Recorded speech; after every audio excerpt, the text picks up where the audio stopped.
Първите 7 години са най-важните. Всъщност, първите 3 години са най-важните. Те са златните години за развитието на всяко дете. В първите 3 години се изгражда 80% от капацитета на мозъка, като 75% от всяко хранене е храна за него. Когато едно дете е недохранено, лишено от нужните калории и протеини, то не се развива добре нито физически, нито интелектуално. Мозъкът на едно недохранено дете е дори с по-малки размери. А всяко 4-то дете в България живее в риск от бедност.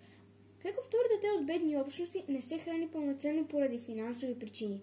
Половината от децата, живеещи в бедност, не получават поне веднъж дневно плод, зеленчук, месо. Като бях малък, гърмата беше любимата ми храна. Тя е най-полезна, обаче много майки нямат търпение и започват да захранват бебетата си много рано. Общата храна е солена, за нас и има много захар. Дават и ни боза, газирани напитки, опаковани солени закуски, дори чипси, вафли. Такава храна не е подходяща за малки деца. Това води до много здравословни проблеми. Значи, че 61% от ромските деца на възраст 6 до 11 месеца страдат от дефицит на желязо.